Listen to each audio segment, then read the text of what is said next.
Welcome to the first ever episode of the Side Quest podcast. I'm Matt, aka Grandpa Wook, and I'm joined by my co-hosts Adam and Michael. Today, get ready to have your mind open and your hearts fulfilled as we deep dive into our own stories and introduction to the rave scene and why we love raving in the Pacific Northwest. Are you ready? Let's roll. Keep on rolling.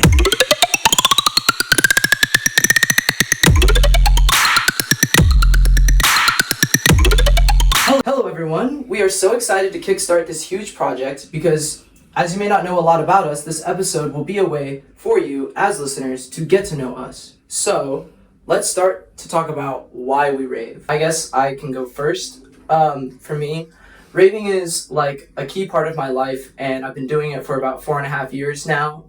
Solely in the Pacific Northwest. I only have gone to one rave outside of the Pacific Northwest, and it's because I think here it's so special. And we'll talk a little bit more about that later. But part of the reason I enjoy the rave scene so much is not necessarily just for the music, just for like spending a certain amounts of money and wasting my freaking money. It's definitely not about the money. It's not about What money? When you're at a rave, money is out the window, bro. Yeah, like if I'm trying to save money, like I would not go to raves. But I'm willing to shell out the money because it's an opportunity for me to make lifelong friendships with people like them. I would never have met them if it weren't for raving. As well as just to continue that kind of environment and atmosphere outside of the rave community. Obviously, we're doing this podcast together and we're, talking about why we rave. And I think like it just speaks so much to the rave community that we have this amazing opportunity to build a community around one central idea like a rave, but then further it outside of the rave and still maintain those friendships in like a close way. And I think that that's really cool. I'll stop rambling. I want to hear what Michael and Adam have to say about this. Well, I guess first off, that was awesome. Thank you for sharing that, Matt. Yeah, that was awesome. I think that was kind of like the epitome of the reason why both me and Michael got into raving as well. I mean, I'm speaking for Michael's behalf here, but that's kind of the reason why I got into raving too. So. Yeah, speak for yourself. But yeah, I mean, like, I don't know. I actually was against the raving community at first. When I first started seeing it at 18. I didn't start getting around to it until I was 19 years old. And why were you turned off to it though? It just seemed like it was just a bunch of dumbasses getting together, doing a bunch of drugs, and okay, so during that time, listen, during that time, I was really about my career. I was really about my, my bag, whatever, right? Whatever you want to say, but to me, it just seemed like it was kind of a waste of time if I was going to go spend hundreds of dollars on tickets and go to a fucking middle of goddamn buttfuck nowhere, wherever. I've never even been to the Gorge. And I mean, obviously, if you've never been to the Gorge, you should go to the Gorge now, Absolutely. Right? Absolutely. Oh my God. But I just always thought that was a waste of time. When did you even start raving? I actually don't even know this about you yet. I started raving when my first rave was Resolution, and when I was 19 years old. 19? When it was still called Resolution. Yeah. It was put on by, I totally forgot what it was. USC events. USC events, that's They're right. dead now. They're gone. They're dead. Dude, what the fuck? So, shout out to USC. But that was when I first got into raving, and that was also the first time I really actually saw for my first person self what the actual raving community was about. I've always made assumptions. I always thought oh, these people are just getting here to get high together and fuck around and whatever and find out. Shit, you not wrong. So yeah, that's when I first started getting into raving, and I finally that changed my mind completely 180. I started realizing that the people in the raving community are just like me. We all want to satisfy our thrills. We also want to learn a little bit more about ourselves, get in touch with more of our spiritual side, our holistic side, and just get more in touch with our primal side. Hey man, it's fine to have fun. It's okay to have fun and be human for just one fucking night, 2 fucking nights, 3 fucking nights of your life with some of your best friends you've ever met in your entire life, and just say, you know what, fuck it, we ball, right? So I feel like that was the reason why I fell in love with the raving community, because that first night gave me every single thing that I just said right there. So I mean, I feel like too, right? It also gives you this opportunity to like channel your inner child. Mhm. I feel like that's one of the greatest things about raving. I mean, we make these stupid like stupid candy bracelets. Stupid candy. They're not really stupid, but it's like this is shit that I would do when I was like It's 10. meaningful, man. You know, Yeah. but like the whole process of trading candy and all that stuff, like it's so like pure and innocent, and it allows you this opportunity to like be a child again, because as we Right. all know, being an adult sucks. And so being able to enter a scene where you can just forget about the hardships of life and just be a child, I think is super crazy. And like my experience is similar to yours. My first event was a USC event as well at the Gorge Paradiso, which also doesn't exist. Oh my god, I remember that. But that show was like wild. I also started raving when I was 19, and that show was wild to me. And then I was a rave baby then, didn't understand the community, but now like I'm kind of into it again. And I've fully embraced it. Obviously, that's why we're here. I know Michael though is like the biggest rave baby out of all of us. So let's Give it up for Rave Baby Michael. Let's go. Okay, so my first rave actually was during my sophomore year of college, and it was at Slushy, right? Oh, and I yeah. just went with some of my friends, like my friend Richard, Will, some of their friends, and I've never even really heard of a rave before then. I was like, what the fuck's EDM? Like, I don't understand it, right? Same. And it was also the first time I took pre-workout, right? And to this day, it is one. That gym was crazy. That gym is crazy, right? Pumping iron out there. Those shoulder rides must have been top notch. Top notch. No, but like seriously, like that night was like, and it still to this day holds a place in my heart.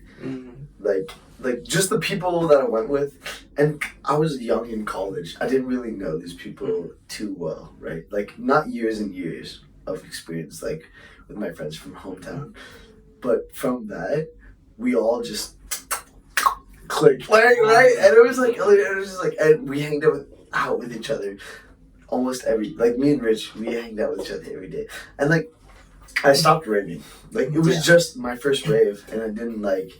See, the thing is, I experienced my first rave with non-ravers, right? So we went to the rave, and we experienced the rave, but none of us were really like hardcore ravers, right? Like the culture. I didn't know anything. I didn't even know what candy was, right? Or like what a head was, or like anything. Oh man, and. So really, I could say that was my first rave, but it wasn't my first rave experience, if that makes sense, right? Yeah. And so like, really, I think what got me into it, and like I've been here and then into raves, but it felt the same as a concert, because a concert's different, because there's no culture. Way different. Yeah, right? It's just you sit in a chair, just listen to music. I mean, it's not even sitting in the chair. It's just the atmosphere, the ambience. It's the you know? you miss the I've been to Schoolboy Q, Travis Same, Scott, yeah. Same. like all Did you these go to the same concerts. Schoolboy Q concert I went to? Hold on. Yeah. Right before COVID. It was like a year before COVID. I went No. I went during before college. Before okay. When you went to Travis, was that freshman year of college? Yes. I went to Asheville too. Yeah. Right. So with these, it's like you go and you are with your people or you're by yourself in a rave. So Millennium really. Yeah. No. Actually, I take that back. Would you say Before Slander? Millennium, there was Excision. Before Excision, there was Slander. Boo! No. Oh, Boo! No. Oh, no. Boo was before Slender. Slander was before Boot. No. Remember when I met the Powerpuff Girls? Oh, I'm talking about Boo or Slander when we went 2 years ago, like right after COVID. See, that was okay. I don't know. I feel like that's true, Yeah. right? But I was still with just my group. It was you, Danny, Yeah. Just like a few other people, yeah. Right, and like it was great. Don't get me wrong, but like Boo, it was my first time solo raving. That was it.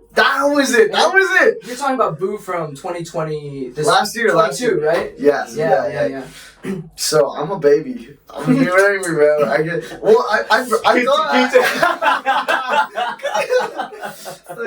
a rave Gucci. Well, I've been to like a million raves before then, but it was the first time experiencing the culture of like really like seeing Plur, right? Yeah. All right, I know. Let's go on a side quest. Okay. I love side quests. Speaking of Plur. Before we go on a side quest, can you check your laptop because it's on sleep right now? She's still recording? She's All right. running. So I wanna preface this really quickly because we are about to go on a side quest real quick and talk a little bit about Plur. As Adam's. I was gonna talk about my first experience with Boo. Yeah, but we are actually gonna end this episode talking about Plur. Yeah. And really dive deep into Plur. And it'll give us that opportunity to really discuss like what Plur means to us and our first experiences with it and why we're so drawn to it now because of our first experience with Plur. But what is the side quest? Like let's fucking go on a side quest. That's the whole point. Alright, I get this. Peace, love. Oh wait, yeah. Wait, respect. if you guys don't know what it is, right? Plur. What is it? Plur. Plur. Peace, love, Unity, and respect.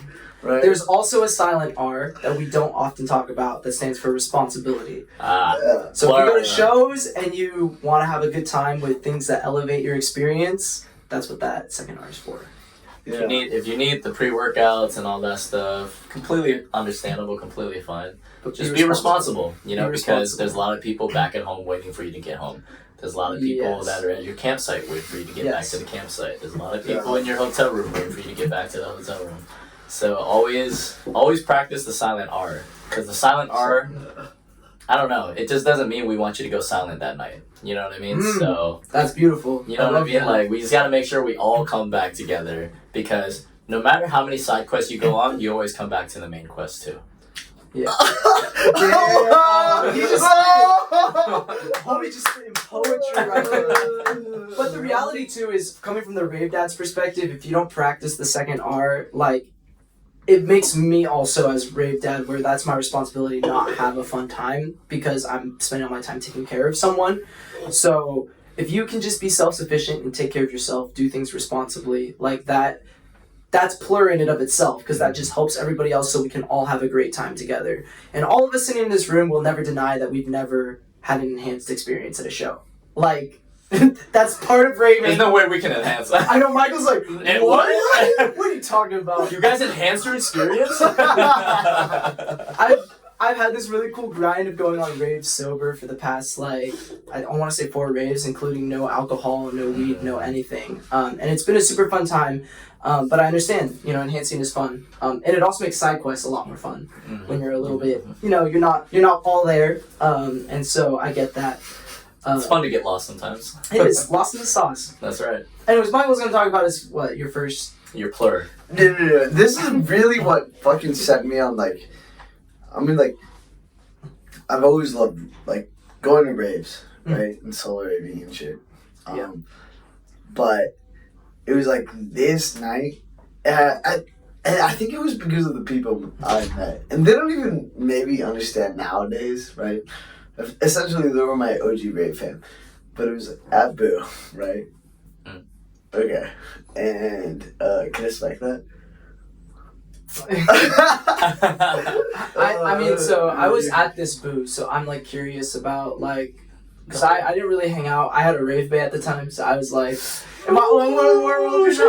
But like, so I didn't really spend a lot of time with Michael, but I'm curious to see like what his experience was.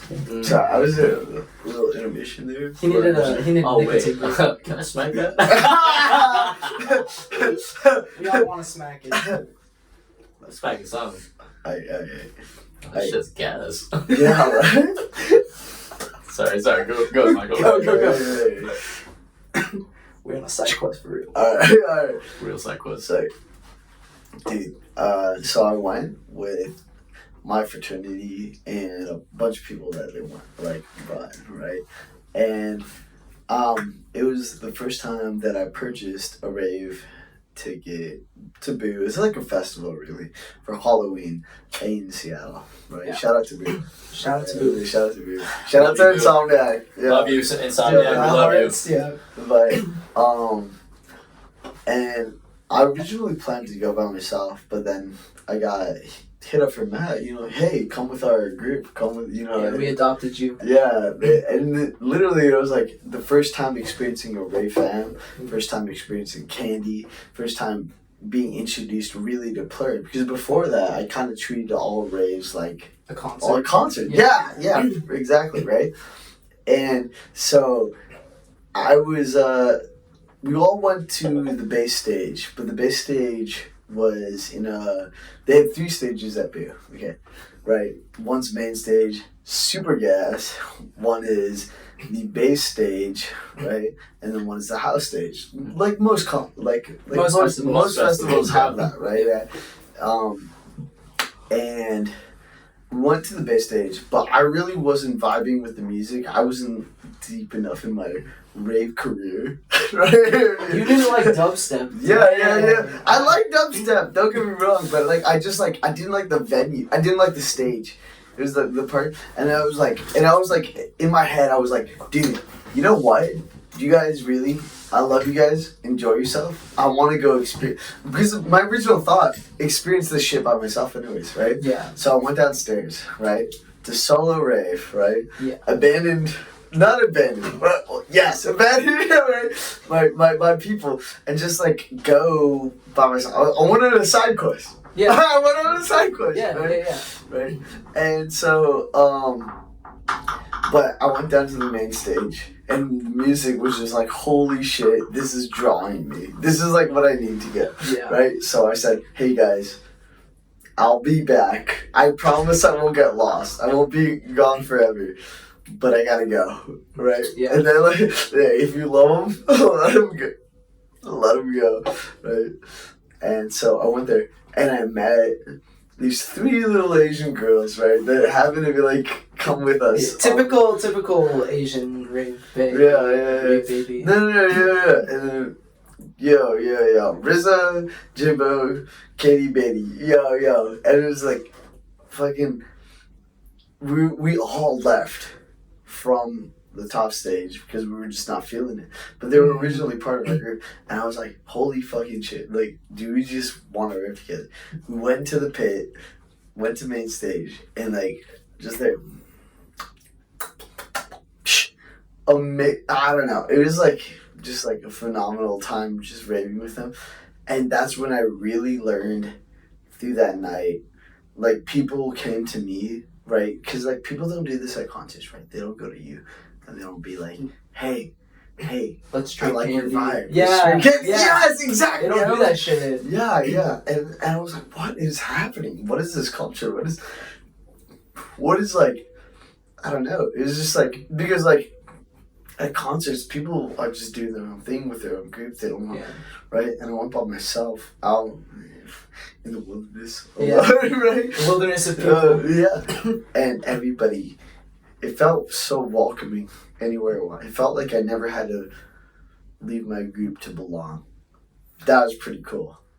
So I really appreciate what Michael had to say about raving. It was like, to hear a super unique experience like that is something that I've wanted to hear, because I think Adam can also agree, like, we've all had our own unique experiences that really invited us into this community and this scene and made us feel special, and it's why we continue to do it.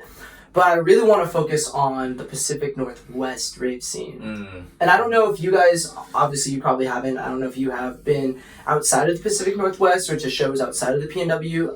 If you haven't, then maybe I'm the only one. I've been to a couple of raves in LA, and there's just something to be said about the culture here, specifically in the Pacific Northwest. And I mean, mostly Seattle and like Washington State where we are, but also Portland raves and people that come from Idaho, because there's nothing in Idaho, but people that come from Idaho to Washington and Portland to go to raves. There's something so different about the rave community and the plur within the Pacific Northwest rave community than I've experienced on the West Coast, and I've also heard from people who've gone to shows on the East Coast and the Midwest where it's just so different. I feel like, first of all, the biggest difference is Orange County ravers from LA, they fan clack like crazy. And that's something that I cannot stand. Clack, clack, clack.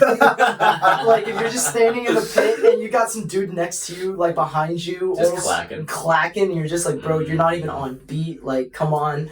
And they also, the Asian trains. And I know that's like a point of contention, right? Like, we don't like to use that. We have a pretty good amount of Asian trains here. But the difference is how we go about it, right? That's true. Like, our Asian trains is, hi, how are you doing? We're fanning people. We're like, yo, like you're like, your outfit's so cool. Like, we're vibing. Oh, yeah. But like those OC LA Asian trains, they just bulldoze through you. They don't give a fuck about like who you are or like your own personal space. They just want to get to where they get to, which I admire. You have a point. They have a path. You have a point you need to get to. You find your totem. You find your group, and you just go for it versus having to stop and start because you're trying to be nice about it. But that's something that I think makes Pacific Northwest raving so special, because we're not afraid to stop and start. We're not afraid to ask for that permission to go forward. Dude, I'm saying, okay. Very, very, very much addressing these, like, not just Asian We're all Asian. We're all Asian here, so.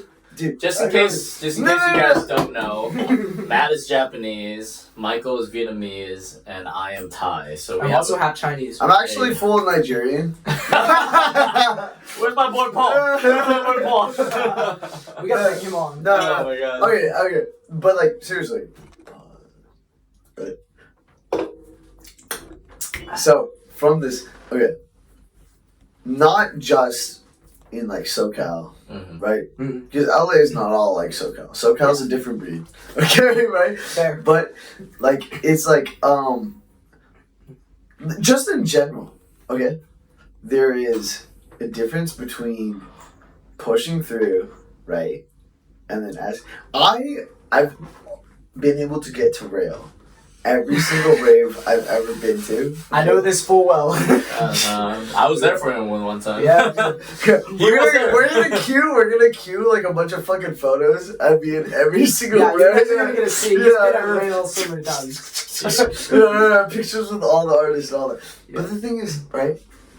It's not necessarily, dude. I don't think it's the culture. I think it's the people. Because I know, like, I've seen my rave leader, or like the line leader. You know, it's literally like you're in fucking like kindergarten, right? You're the line leader. You got the There's a line leader, right? You pull your fam through, right? Yeah. Okay, right. It's your responsibility to get them through. And I've never failed to get my people through. Okay, right? And it's just like asking that. Like I don't know, right? Like.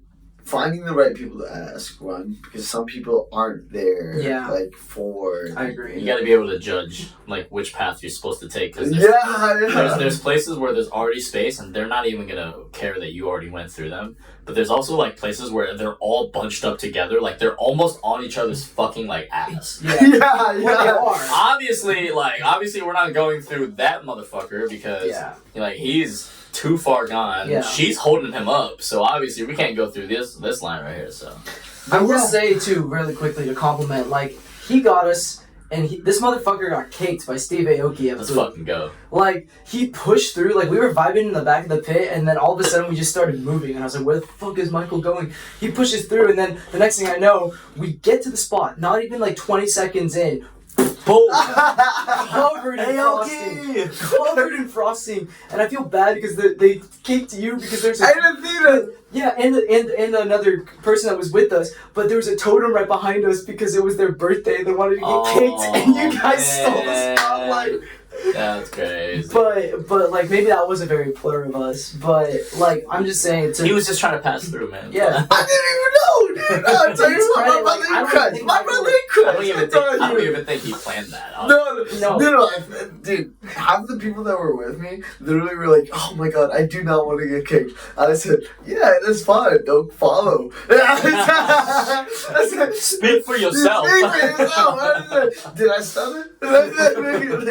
Yeah, but I will speak to that. Like Michael, like has this gift of getting to rail or pushing forward somehow magically every single time. Dude, it's just talking to people and being, dude, yeah, just being nice to people. Yeah, just asking like, hey, like, and a lot of the times, honestly, it's like when I indoctrinate, if you will, adopt. Yeah. Right. New ravers, right? Yeah. Like this new raver is like, hey, there's something you gotta experience. You know what that is? You gotta go at least once. You gotta go to rail. You gotta go to rail, right? And they've never seen rail. They don't even know what is rail. And they get there, like, and they get there, like, why was I never at rail? I was like, God damn, I never want to leave, right? You know, yeah. And Athena, right? Yeah. In the case, and people recognize that if they're ravers, right? Yeah. They're like if I'm a raver and you're like, this is a baby raver. Yeah. And somebody taps me on the yeah. shoulder, hey.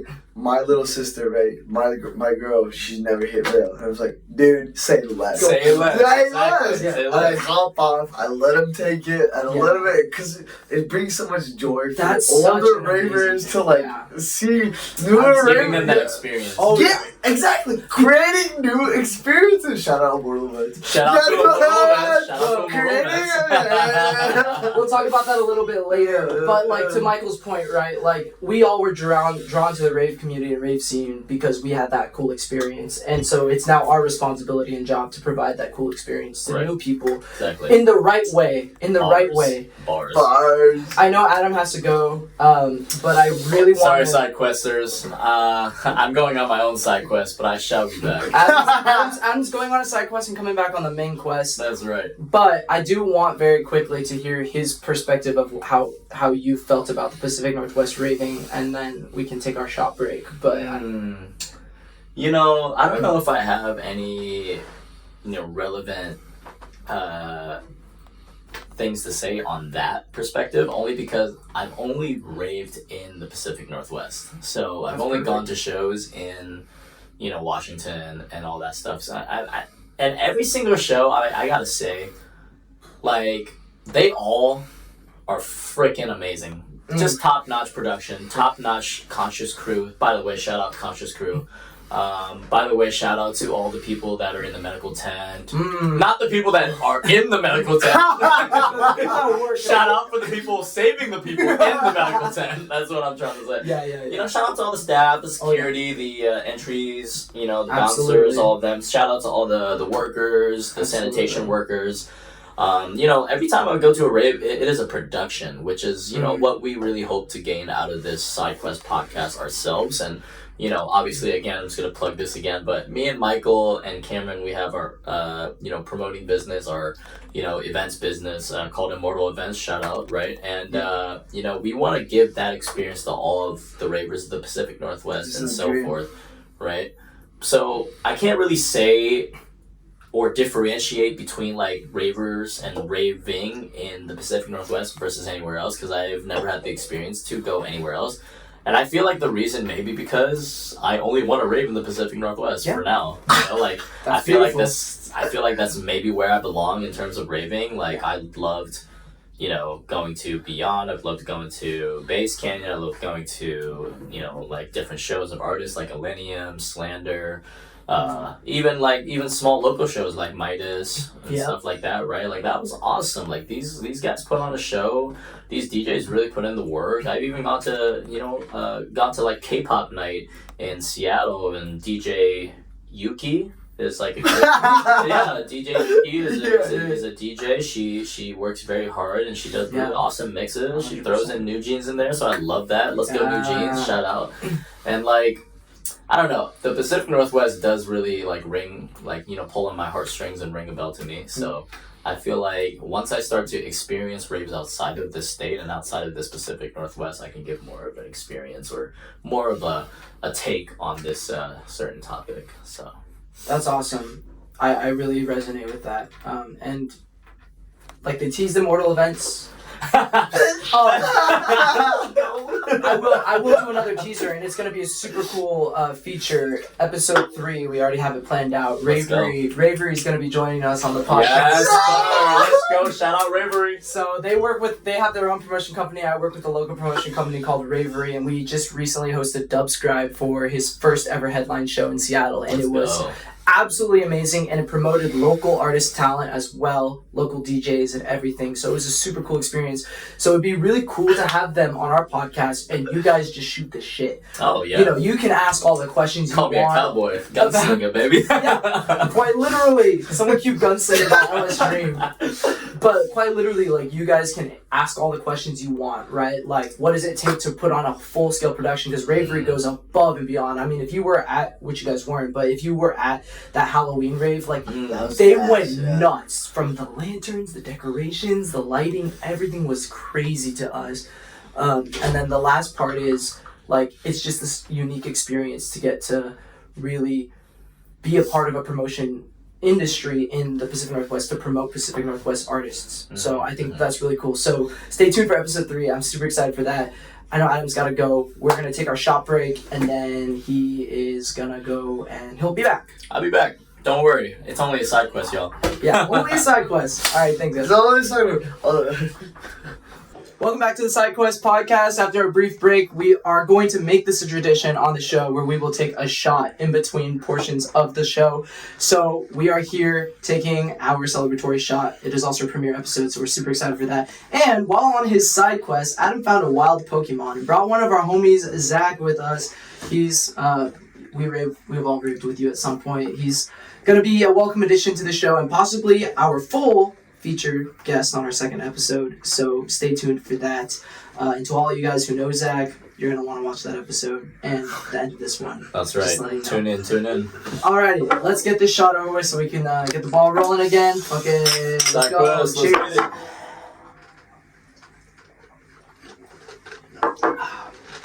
Alrighty. Oh, that shit's good. Yeah, that's definitely a different word I would have used, but yeah. I thought it was good. Okay. That was harsh. I died on that one. I was thinking, before we like jump into it, we all got to share our favorite pieces. We should, yeah. So it's time for Zach. It was essentially why you got into raving, why you're still in raving, right? And I shared my story because, man, fuck if I give a fuck. Sure, man. So I guess I've always listened to EDM, like growing up and stuff. I used to, like middle school age, I was listening to Skrillex.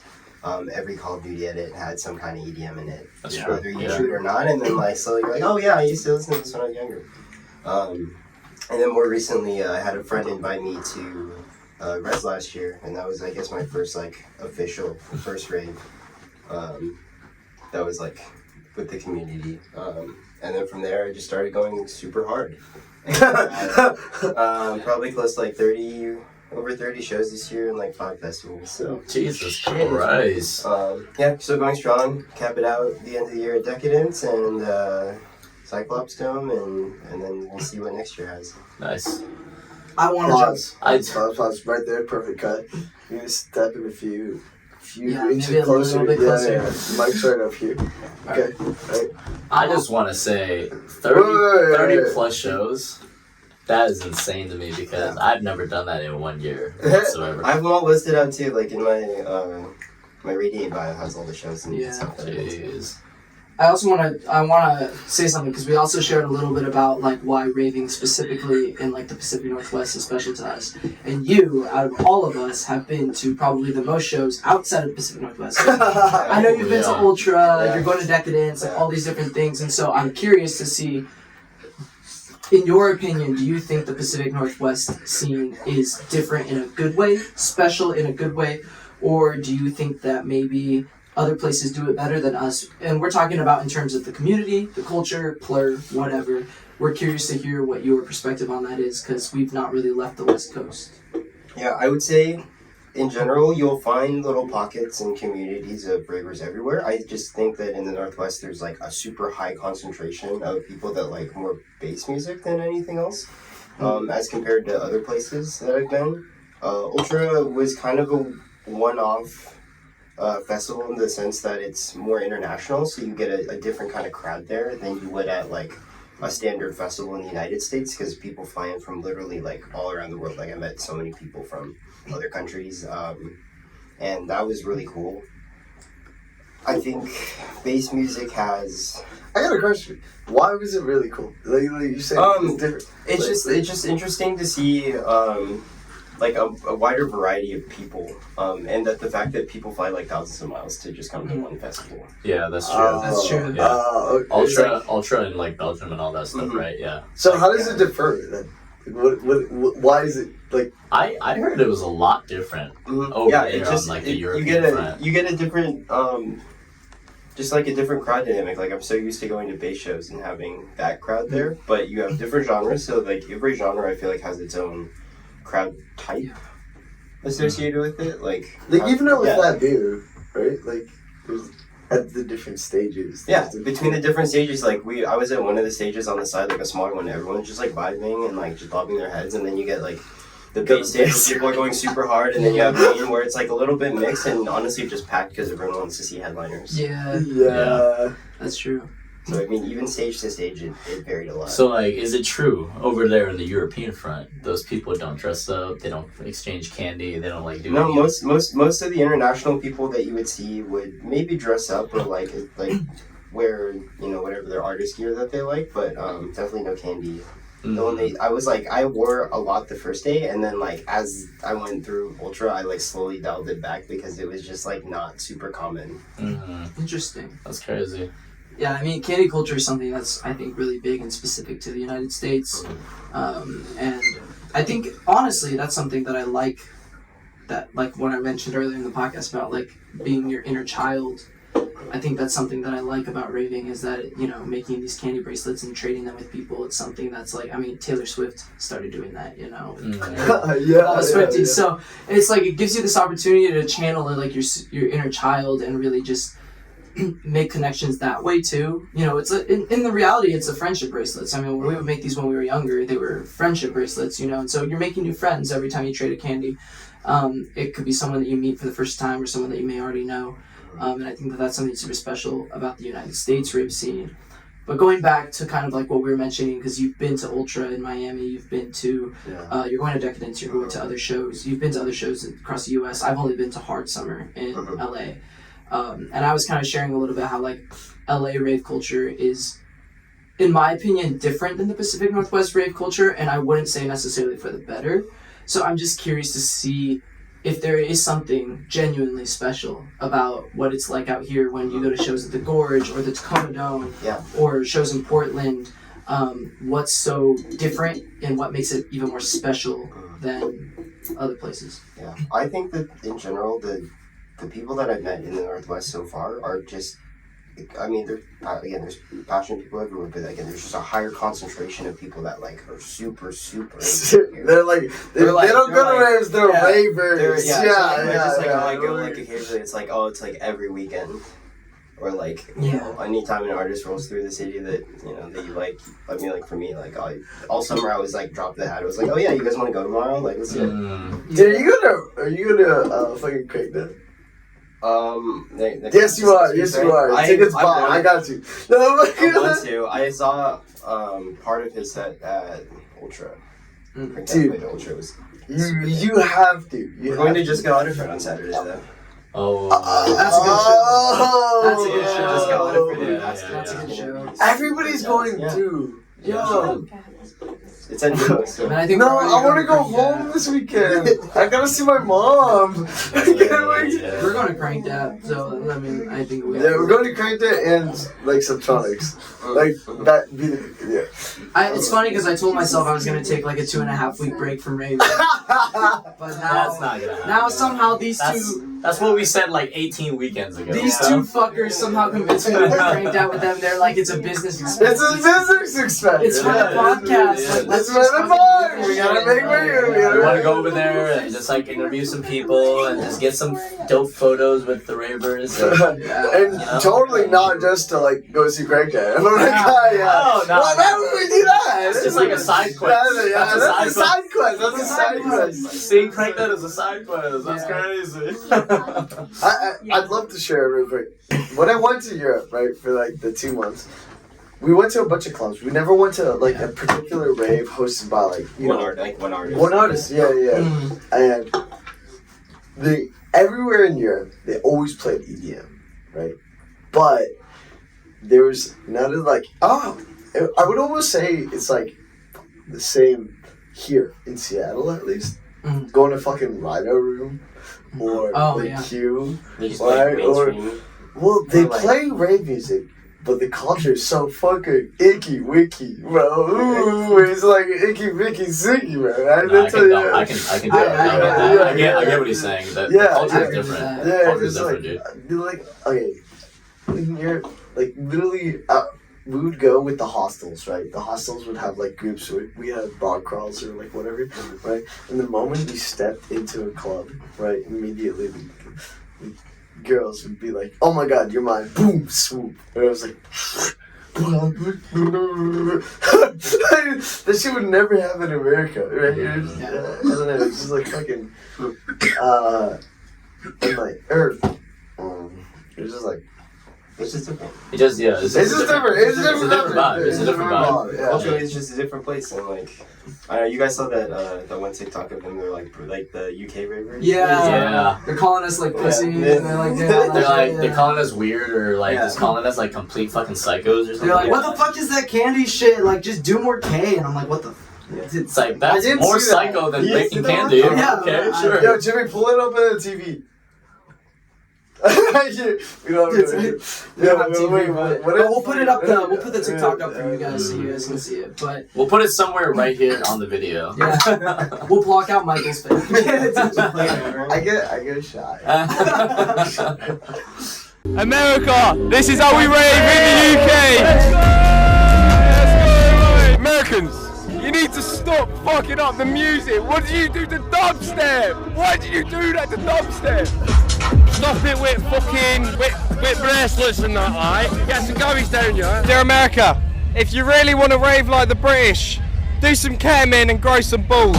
Dear America, this is how you rave. You get your fucking gun fingers out, you put them here, you just fucking head bob for hours on end, over the night till 3 in the morning, till you're so spangled, you have to wander back to your tent and you fucking lie there and you go, Jesus Christ, I'm gonna do the same shit again tomorrow. No, but I think you make a valid point about like European raves specifically, and or shows, not even raves, like the club scene, and that sometimes in certain aspects I think that Europe does do it better than us. And when I say that, I mean like the US scene as a whole, not just like the Pacific Northwest, because I think that you have shows like Tomorrowland that apparently they just signed like a 90-year contract again, so like they're gonna be doing shows for till like 2093. Like we're gonna be freaking grandpas, like or dead. I don't even know. But like it's crazy. So like, but like Tomorrowland is like that's like the mecca of like raves. If you want to go to a rave, and that's in Europe. And so I think there's a respectable Europe scene. Most EDM started in Europe. You go to techno, house, trance. Like that's all got roots. Drum and bass, like that's all got roots in Europe. Yeah, I feel like dubstep is a very, very American.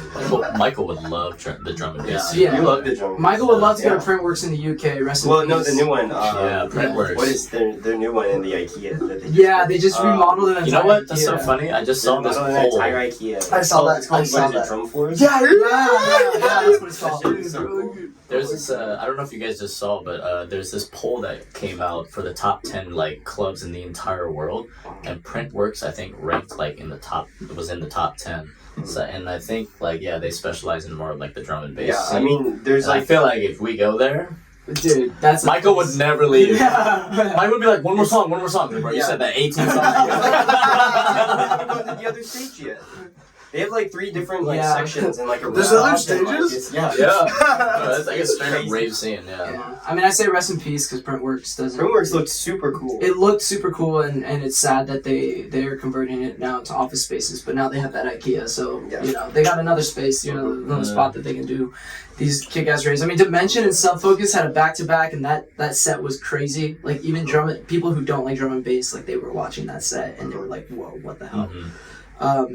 But yeah, so thank you, Zach, first of all, for sharing your perspective. I think that was really cool that we got to retroactively kind of go back through like what raving means to us, and even just how raving in the Pacific Northwest is a little different and special in comparison to the rest of the United States and the world, realistically. Right. I want to just jump into the next part and the final-ish part of our episode where we talk about how the rave scene in the Pacific Northwest is growing and what entities are in play to have it grow. As before the break, I mentioned that I've been doing stuff with a local group known as Ravery.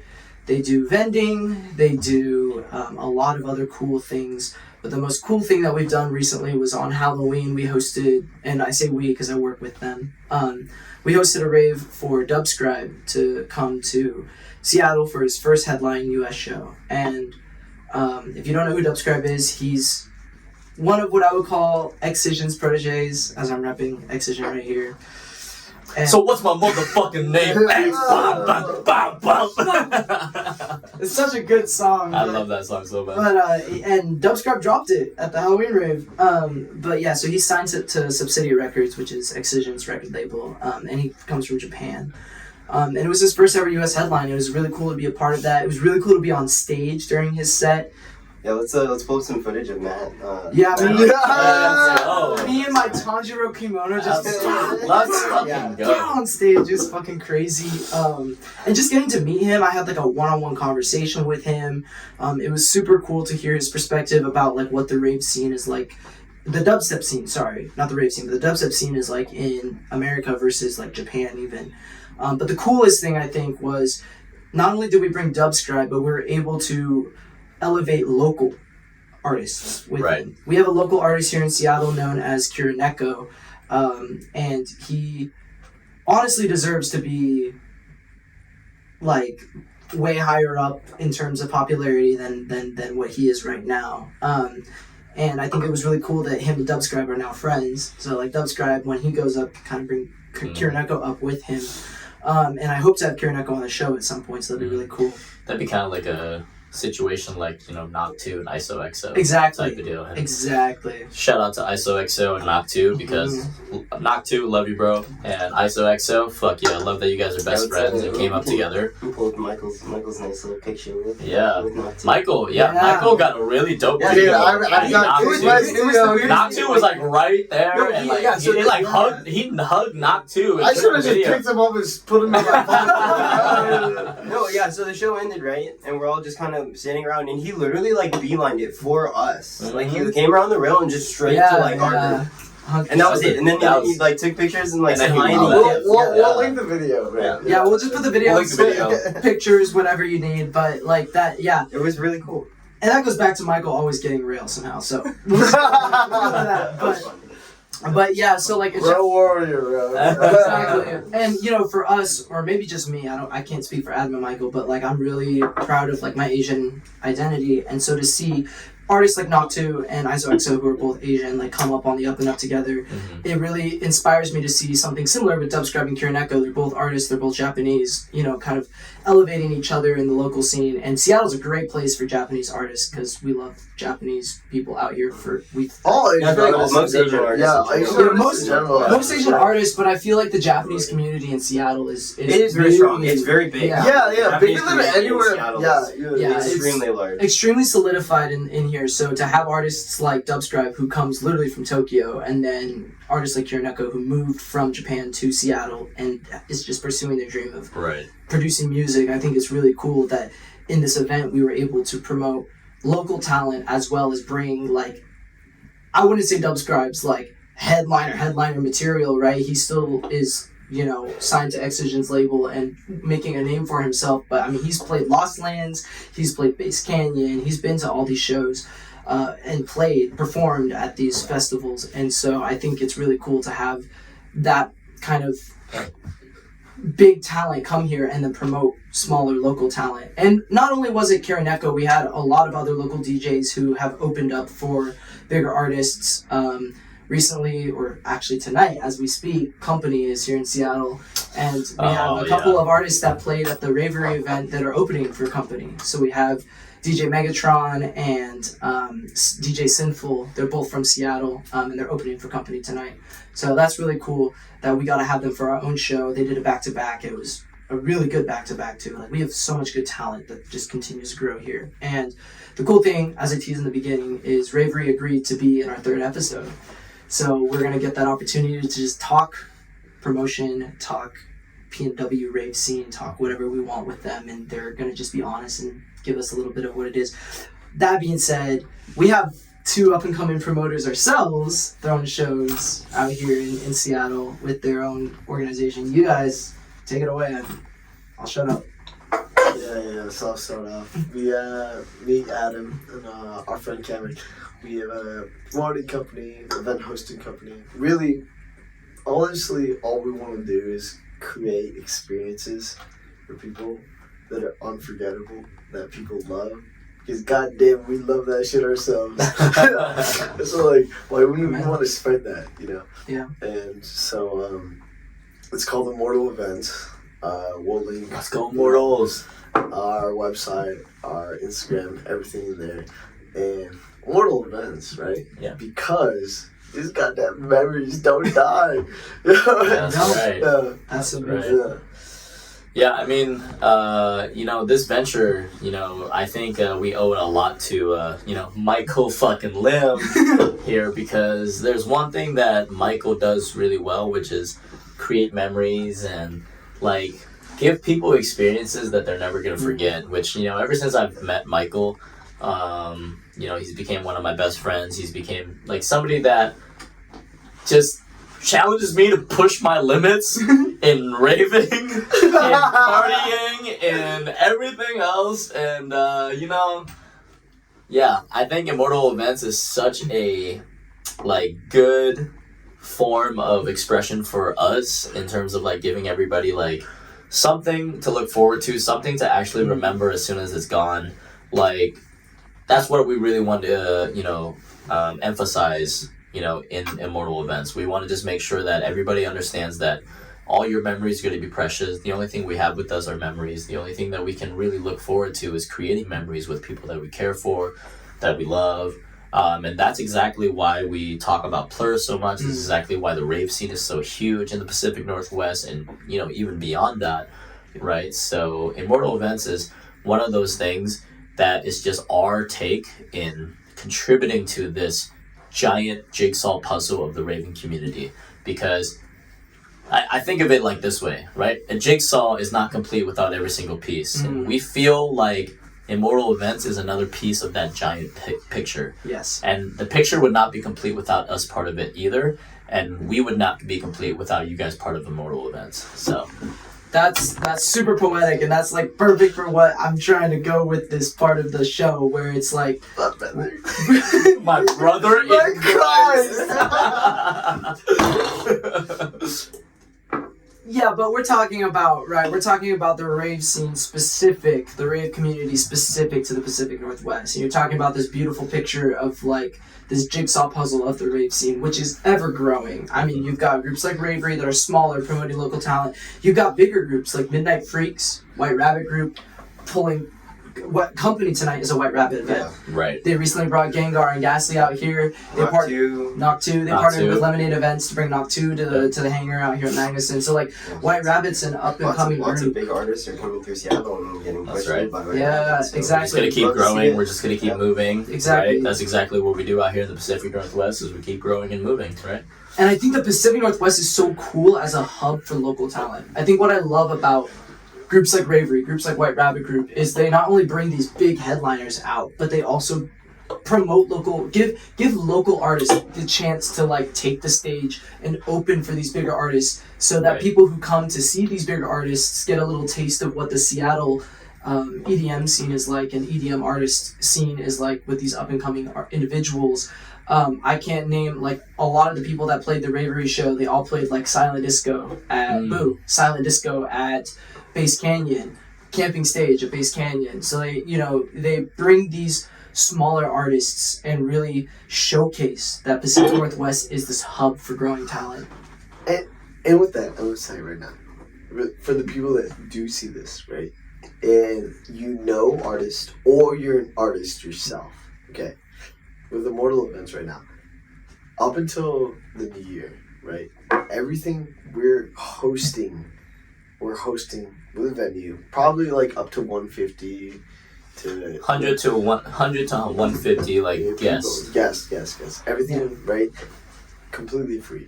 I mean, like, we'll promote it, we'll host it in venue. Provide the venue, we'll provide the, stage hands, provide the security detail. We'll provide lights. Everything. The technical, everything, literally, right? And because right now, we're just getting our legs, right? And that's exactly what we're about. These artists, right? Dude, we want to rise by lifting others, okay? And oh man, that's just something that's stuck with me forever. And like, we will continue to do that. But from now, if you do know anybody, or you are anybody yourself, okay, right? Hit the link down below. Contact us on our email. Seriously. Absolutely. And we'll make something happen. We'll make something happen for you, okay? Yeah. DM the Side Quest and podcast. We will make sure it's like a full venue. Yeah. Yeah. As a promoters, and it's just like to just get your name out, right? And zero expense to you. The only thing that you have to worry about is your own music. Yes. Okay. Putting on a good show. Putting on your own good show. That's right. We'll take care of the rest. Seriously, and like, because it's about creating. That's it. For real. I'm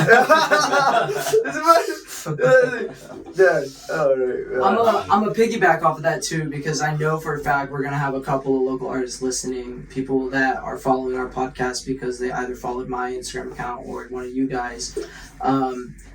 That message is for you. Part of the SideQuest podcast, I have them on our show, right? We're on the show together because they have this Immortal Events promotion, and we want to work together. We want to use our voice on this podcast to be able to bring Immortal Events some light, because we want also to bring you as a local artist some light. So I know, I'll just shout them out right now. I know DJ Simple, you're going to be listening at some point, and you're set. You better be here. We'll throw you a show, man. Your set with Megatron at Ravery was bad fucking ass, and so like, I think, this is an opportunity. You don't gotta pay anything, you don't gotta do anything. This is a chance for you to showcase like who you are as an artist, and so like, this is for you, man.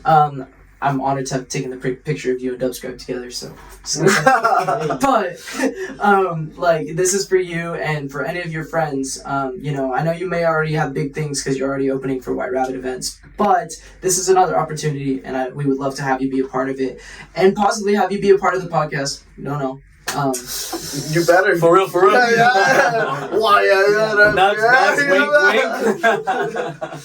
That being said, I think it's really beautiful. I think, and that's a perfect example what Michael and Adam and even Zach have stated about why Pacific Northwest raving differs so much from the rest of the country and the rest of the world, is because of how we care about our own, and how we really want to elevate the voices of those within our scene, because you have places where big talent have come from, like Denver, Colorado. You've got Grizz, you've got I don't remember, but so many artists that have come from Denver. But Grizz says enough. I mean, Woolie's from Denver too. Right? Woolie, he's at least based in. Oh my god, I love Woolie. Yeah.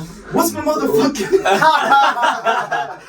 Hey, Sullivan King, if you're listening, listen, Immortal Vince will love to host you. Hey, yo, if we can get enough listeners to have Sullivan King listen to this podcast, that would be the day of our lives. All right, Pacific Northwest, you know the deal. You Share it with your friends, share with your family, hide your wife, hide your kids. Also, Pacific Northwest, you know how much Sullivan King loves us. He's played shows in Seattle and Spokane back to back. He's coming to Tacoma Dome for Tau, probably again for Thunderdome. He loves it here. He loves the Gorge.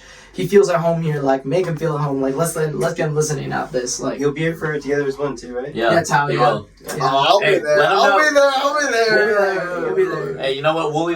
I just want to let you know your homie Seven Lions will be on our show eventually. So. Yo, yeah. Yo, 7 Lions, if you look it up. Hey, yo. I know where you live.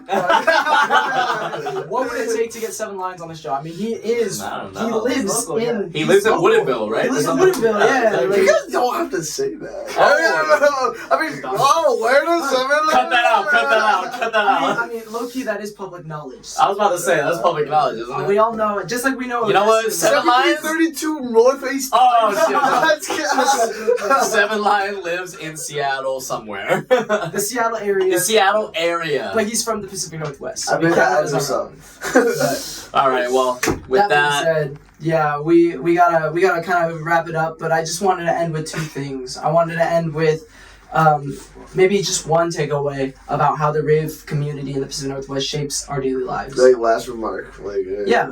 And then well, we end can- with you. Yeah. Yeah, and then we can end with a little bit of talking about like what Plur means to us. We already kind of went into that beginning of the show, but like maybe what makes it so special to us. Not talking about experiences with Plur, but like how the two parts kind of go together, right? Like how the rave community shapes our daily lives. So maybe it's about how does Plur look like in our daily lives? How do we live Plur in our daily lives? I think that would be a really cool way to end the show, and then we'll end with just giving a couple of shout outs and we'll be done. So yeah, I've been doing a lot of fucking talking and I need to shut up. So We'll start with we'll start with Adam. what does Plur mean? what does Plur mean to me? And how does it shape your daily life? I mean, honestly, ever since I got into raving and like started meeting people in the raving community about taking care of one another and just like being cognizant of, you know, who's with you, who's around you, and making sure that everybody's having a good time, I feel like that can relate in my life in that we have a responsibility as humans, as responsibility as people, just in general in our community, to make sure that the people around us feel comfortable, that the people around us feel like they're being safe, they're being kept in a good like headspace, right? Because you never know what anybody's going through. Like you can be in the middle of freaking Fred fucking Myers or something. I don't know, like, and somebody's like in the fucking like, you know, something's having a little like, you know, breakdown, or somebody's having a little issue or whatever, can't find something. Give them help, bro. Just like be like, hey, what are you looking for? I guarantee you 99.9% of the time, if you ask that question, hey, how can I help you? You're looking for something, what can I help you with? Like, I guarantee you that's going to be received with more kindness in your end. Absolutely. You know what I mean? Like, they're going to just be like, oh, this person's actually willing to help. Because at the end of the day, the Plur has taught me that all we have is each other, and all we have is our experience that we live through together. Like, if we don't watch out for one another, if we don't look out for the next person, then all we really have is just this weird community or this weird world where In between. all they really care about is just themselves. And that's really a shitty world to think about, because I would never want to raise kids in that world. I would never want to, you know, live in that world. I'd never want to be a part of a world where they only care about yourself and you're self-centered and like all that stuff. So because all the people that I've met, like Michael, Matt, Zach, you know, like everybody that I've met so far this past year, everybody cares for one another. And that's what's so awesome, because all of them are ravers, and I'm pretty sure they all learned that from living in the Plur world as well. So I think that's probably what the impact of Plur has on me, is that I have learned to take care of the people around me too. Yeah. You're up next. Yeah, man. So I actually with Plur. So peace and love. I was fortunate enough to grow up where peace and love was I was surrounded by it, right? But it was really the unity and respect, right? That I kind of like for me, understanding and accepting of it, other people's beliefs, right? Cultures and lifestyles. That's what impacted me. Understanding that it's like okay to not really. Oh fuck, man! I don't even know what to say. Take your time, because I know you're on this path. You're on this path, and I know exactly what you're trying to say. So like sound it out. And if you can help me out, I'll be the fuck out. We'll help you. That's what we'll be. We're clear about it. Keep talking. Literally, like, dude, like, experiencing different people's approaches to lifestyles, different people's approaches to, just not like lifestyles, but how they approach life, how they cope with life, how they gain through life, and like it's just like I've seen growing up in a very conservative household, right? It was very this is right, this is wrong, right? Going in the rave community made me see, oh my gosh, there's a lot of okay ways to go about things, right? And or not, it's just like there's it opened my third eye. You know what I mean? Like literally, it's just like there's. It's like it, I guess maybe what you're trying to say is it gives you a kind of like a more understanding of you're actually able to walk into other people's shoes now. Yeah, you're able to like see through their eyes, like the pain, the suffering, the happiness, the joy, because like you're able to like see it. That's it's the R and plur, right? Respect and I would say unity. It is also really more understanding. It's more unity. I think it's more unity. Yeah. It's like, dude, like even if I don't agree with this pass out, I respect it, and even if I don't respect it, I unite with it. Yeah. You know. Yeah. And I'm okay with you being okay with the way that you're okay. Yeah. That's the way I want to. That's good. I'm okay with being okay with it. You're Write this down.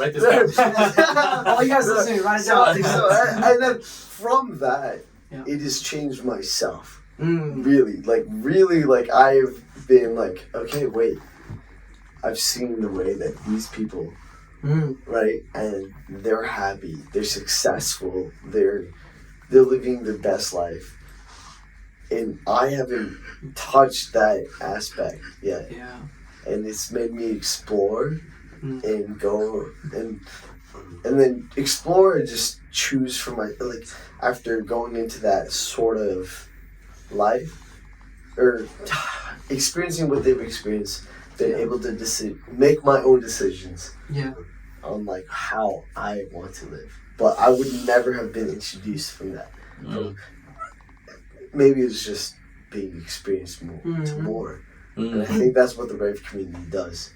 It teaches and makes you go out and learn and pushes you outside of your comfort zone.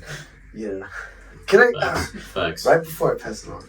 Go for it. Right, you know, something I learned way back in the day. It's like there's a circle on the right, your comfort zone, right? And then way out here, this is your uncomfortable zone, right? And right in between your comfort zone, right, there's a circle. That's your growth zone. And it's pushed me to just constantly go into things that I was uncomfortable with. And just continue going. And it's like, I think that's, it's kind of weird to like put it with plur, but like, I really think it has without even trying. And it's pretty fucking cool. That goes with the peace of plur, right? Yeah. The peace and even the love, right? Love equals with acceptance. Yeah, it's not only love for like other people. It's like you gotta love yourself. Exactly, and be at peace loving yourself. You know. Mad Rad, how you doing, man? My brother. Yeah, we'll pass the torch to Zach. Yeah. For me, I think plur. It's slowly something that's like really built over time, and like after every show and like every new person I meet, it just helps to kind of shape what that idea is. And And to me, it's just like everyone in general has like different experiences, and that's cool. But in general, everyone just wants to have a good time. And the easiest way to do that is through play. Like if you can be nice to everyone, you can respect them, you can understand what they're coming from, and then just like make sure that they're doing okay with the current situation. I think it makes it better. Like you're having a good time, everyone else is having a good time, and then you're in a crowd full of like thousands of people, and everyone's just like going hard. I think the most, like we've been talking about, like it's kind of just like created a safe space for everyone. Like you can really be self-expressive, whether that's through dancing. We have some friends that dance like super hard, like breaking rails and that kind of stuff.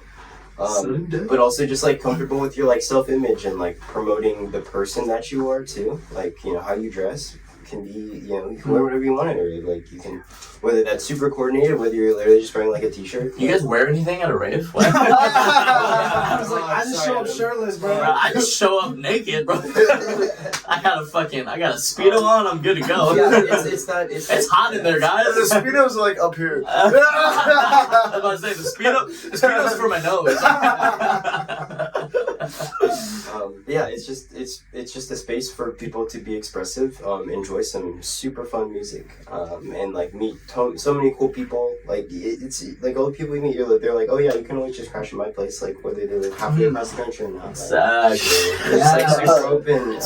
Baby. Friends. It just makes the whole process of like if you're friends with people like and you radiate that energy, it'll come back to you. Radiate that energy back to you. I like that.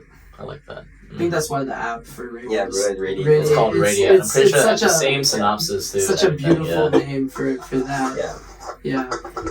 Well, I guess I'll close out the episode, and I first want to just say thank you so much to everyone who's watching, listening, whatever you guys are doing. This means a lot to us, and to all the Rage Cage, because I know y'all motherfuckers are listening, and we got Zach on our first episode. Like, keep it going. To all of our homies, Adam's homies, Michael's homies, all of our collective friends, like, thank you so much for listening. It means a lot to us.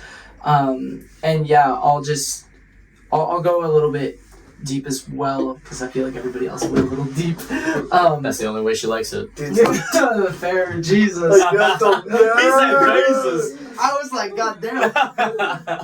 But I just wanted to talk a little bit about, like, in Seattle, there's this culture specific to Seattle known as like the Seattle Freeze, and I'm sure all of us are familiar with that. I mean, I've lived in Seattle for about 5 years. Michael, probably about the same, right? You about the same, or maybe even more. Your whole life. I've lived here for almost 10 years now. 10 years. I don't know how long that. Just school, but so like 5. 4 or 5 years, yeah. And you just moved back here. Finally back. The Seattle Freeze is just this really like negative thing that Seattleites have. Just put my AirPods in, don't talk to anybody. I don't give a fuck about you. I'm in my own little world. Don't talk to me. Do not converse with me. Do not do, this is my bubble. Do not break it. And I think the cool thing about every time I've gone to a rave, every single rave I've been to in Seattle and in the Pacific Northwest in general has been a place where that bubble doesn't exist. You were talking a little bit about that comfort zone, right? And about how like we have this circle, this is our bubble, our comfortable bubble, do not cross it. But like being able to have enough confidence, love, and peace in yourself to step out of that bubble and really just love yourself and in turn love others because of it is really, really cool. And that opportunity to really, like I went to Boo this just 2 weekends ago and like ran into so many people that I've just met at shows. Like just at raves. I was literally waiting in line to get water at Boo. All the time, bro. Yeah. Like I was waiting in line to get water while Michael was going to the bathroom. And these 3 people that we met at Base Canyon just walked up to them and like, Matt, what's up? Like, we were the Hawaii squad, like, that met you at the campsite at Base Canyon. And I was like, yo, what's good? Like, how's it going? Like, how's it, brother? Like, we were all just vibing. And then, we were at Hall. We were vibing with this group of, like, girls. Oh, let me cook. Yeah. Let him cook. We'll post that video. It's kind of gone a little viral, you know, but whatever. But we ran into this group, and after the after Hall's set, I was walking to main stage, and one of the girls came up to me and just tapped me on the shoulder. She's like, "Yo, so like super cool vibing with you. Like, are you going to Subtronics like end of November? Like, you should like let's exchange numbers. Like, let's meet up." Like, it's just those little relationships that you make with people that it's not like you're not gonna get that riding the light rail on a normal day in Seattle. You're not gonna get that riding on the bus. You're not gonna get that even on like class either necessarily. Yeah, like, you can walk University of Washington's campus, the quad. There's like hundreds of people. Maybe you won't talk to a single one of them because we're all just don't talk to me. I'm in my own little world. I'm in my own little space, and I love that so much about raving. Is I'm not that kind of person. I love people. I want to be with people. People are, you know, what make me happy. I met Zach like officially for the first time at Base Canyon, and then like we like raved together pretty much all of Base Canyon, and then like so many events and and then so many events to follow. But it's just like it's crazy. I mean, even our rave fan Rage Cage, like I shouted you guys out earlier, like Rage Cage. like yeah. I mean, like Matt and I have been raving together since basically Base Canyon, but since then so many events. And then in general, just our friend group it's grown so large in the last year through more events, and I mean like we camp with ridiculous amounts of people. 80 plus at all people of our or some shit like festivals. that. Yeah, it's just it's a really cool space for people to just feel comfortable and like have just a great time every time. I mean, it's just Every like that family reunion meal we had after, what was it? It was after Boo. Yeah. It was like freaking like, what, like 30, 40 people we had, in like, a I restaurant? think we had at least 20, for sure. Yeah, it's crazy. It was like, we had 2 full banquet-sized tables of people, and they were all like our friends and We'll send the family. picture. Yeah. We'll put the Yeah, we can picture. post the picture. It's crazy, but like, yeah, we had like at least 20 people. Yeah, we started doing that just like, especially after those local shows, like, since we're all here and we're all in the same city, since everyone kind of lives spread out, Yeah. it's nice to have that one meal after and like just hang out.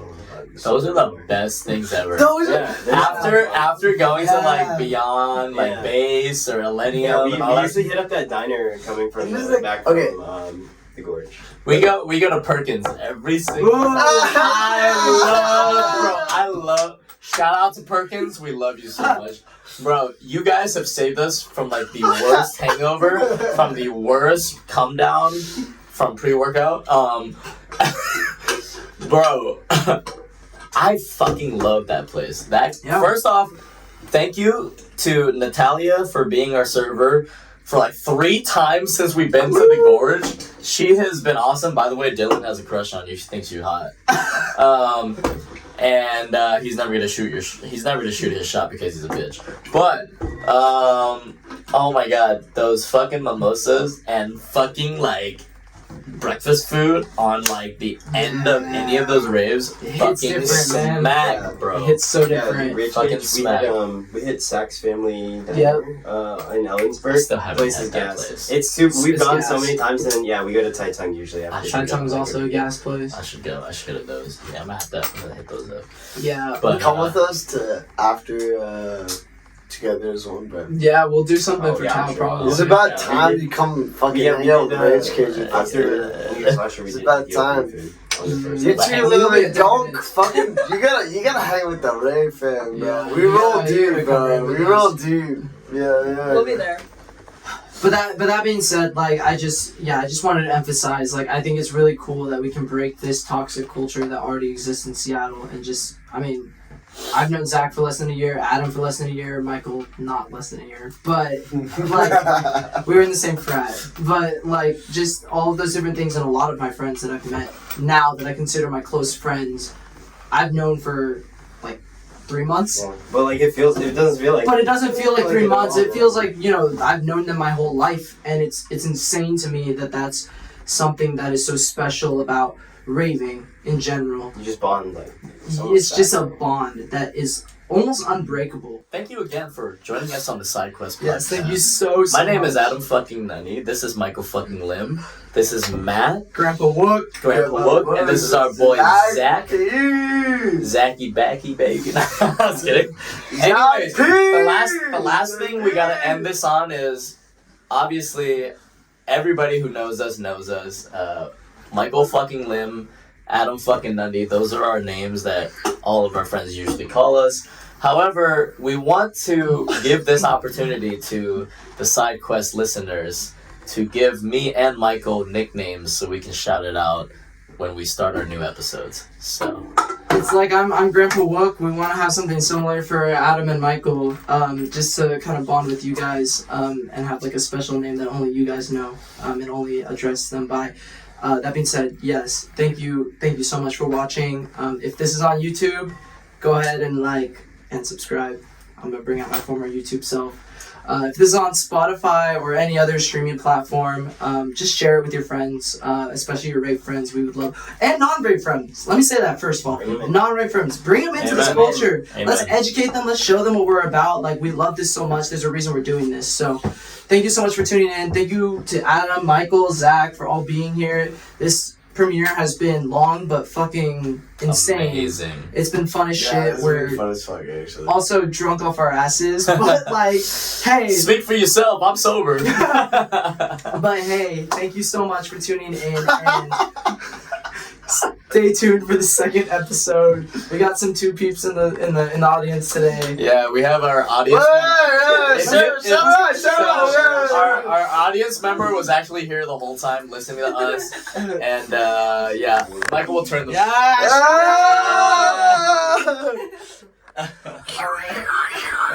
Anyways, Thank I you guess we're guys. gonna sign off for the night. We love you, Side Questers. We love you, Sidequesters, and always keep rolling. Keep on rolling. Yo, what happens if I press this delete button right now? Oh, okay. Alrighty, then we Now that leave this room. yeah. Thank you so much, guys. Keep on rolling, and we'll see you all next time. Let's all See ya. Bye. Keep on rolling.